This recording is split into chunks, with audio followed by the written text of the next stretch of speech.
अद्भुत दुनिया की यात्रा। विजय एक साधारण सा लड़का था जो हमेशा से ही कुछ असाधारण करने का सपना देखता था। उसकी जिंदगी में रोजमर्रा की छोटी छोटी परेशानियां थीं, पढ़ाई का बोझ, दोस्तों की चुहलबाजियां और भविष्य की चिंता।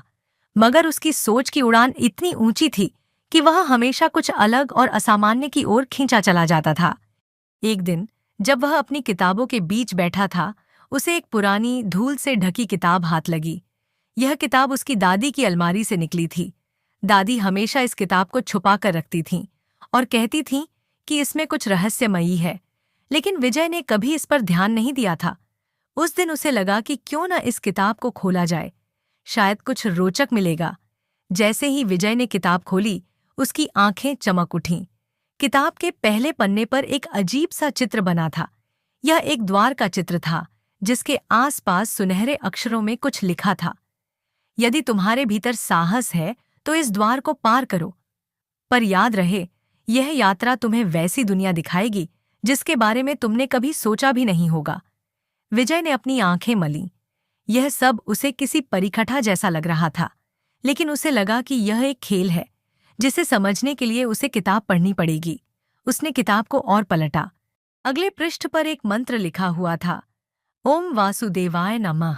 उसने बिना ज्यादा सोचे मंत्र पढ़ दिया। अचानक कमरे के कोने में एक तेज रोशनी फैली और वही द्वार किताब से बाहर निकलकर विजय के सामने प्रकट हो गया। विजय की धड़कनें तेज हो गईं, लेकिन उसका जिज्ञासु मन उसे रोक नहीं पाया। उसने धीरे धीरे उस द्वार की ओर कदम बढ़ाए। जैसे ही उसने द्वार को छुआ, उसे एक जोरदार खींचाव महसूस हुआ और वह एक नई अज्ञात दुनिया में पहुंच गया। विजय ने खुद को एक विशाल जंगल में पाया। आसमान नीला और साफ था, पेड़ ऊंचे और हरे भरे थे। लेकिन यह कोई साधारण जंगल नहीं था। चारों ओर विचित्र जीव घूम रहे थे। कुछ के पंख थे, कुछ के बड़े बड़े कान और कुछ के शरीर से रोशनी निकल रही थी। विजय को यह सब देखकर आश्चर्य हुआ, लेकिन डर भी लगने लगा। तभी एक छोटी सी पर चमकीली आकृति उसके सामने आई। वह एक परी थी जिसने हल्की आवाज में कहा, स्वागत है विजय, मैंने तुम्हारा इंतजार किया है। मैं तारा हूं, इस अद्भुत दुनिया की रक्षक। विजय चौंक कर बोला, तुम मुझे कैसे जानती हो? यह किताब तुम्हें यहाँ लाने के लिए चुनी गई थी।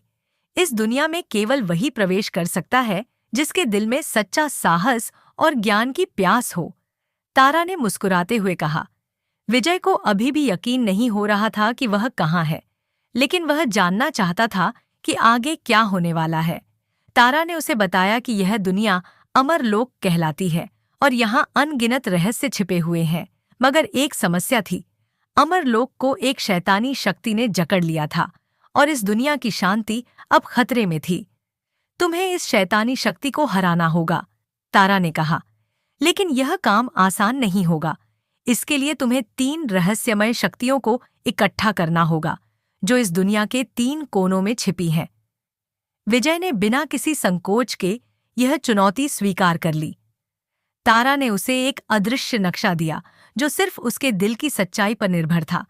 जैसे जैसे वह सही रास्ते पर चलता, नक्शा खुद ब खुद उसका मार्गदर्शन करता। पहला पड़ाव था धुंधिल वन। यह जंगल घने और रहस्यमय था, जहां सूरज की रोशनी भी नहीं पहुंचती थी। विजय जैसे ही जंगल में दाखिल हुआ, उसे महसूस हुआ कि यह जगह उसकी मनस्थिति को पढ़ सकती है। अगर वह डरता तो जंगल उसे और घना और डरावना लगता। लेकिन विजय ने अपने मन को शांत रखा और आखिरकार वह पहले शक्ति स्रोत तक पहुंच गया। यह एक अद्भुत क्रिस्टल था जो हरे रंग की चमक बिखेर रहा था। जैसे ही विजय ने उसे छुआ, उसके भीतर आत्मविश्वास की लहर दौड़ गई। दूसरी शक्ति के लिए उसे शीत पर्वत पर चढ़ना था। यह पर्वत बहुत ऊंचा और ठंडा था, जहां हर कदम उठाना चुनौतीपूर्ण था। लेकिन विजय ने हार नहीं मानी। अंततः उसे एक जादुई तलवार मिली जो बर्फ में जमी हुई थी। इस तलवार को निकालते ही विजय को महसूस हुआ कि उसके भीतर अब साहस की शक्ति जाग उठी है। तीसरा और आखिरी पड़ाव था अग्नि गुफा। यह गुफा इतनी गर्म थी कि कोई सामान्य व्यक्ति वहां एक पल भी नहीं टिक सकता था। लेकिन विजय को अपनी यात्रा पूरी करनी थी। उसने साहस बटोरा और गुफा में प्रवेश किया। गुफा के अंत में उसे एक ज्योतिपुंज दिखाई दिया जो तीसरी शक्ति का प्रतीक था। यह ज्योतिपुंज विजय के भीतर की सभी कमजोरियों को जलाकर खत्म कर सकता था। जैसे ही विजय ने इसे छुआ, उसे लगा कि अब वह पूरी तरह से तैयार है। तीनों शक्तियों को प्राप्त कर विजय वापस तारा के पास पहुंचा।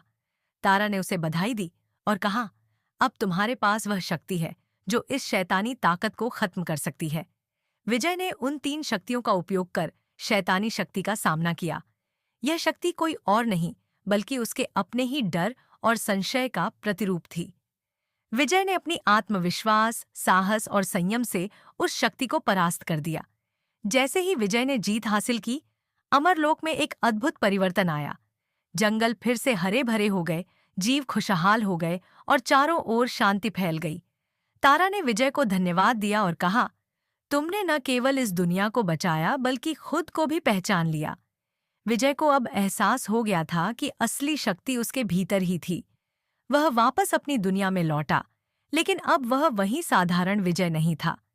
उसने अपनी इस यात्रा से बहुत कुछ सीखा था। साहस, आत्मविश्वास और सबसे बड़ी बात, अपने आप पर विश्वास।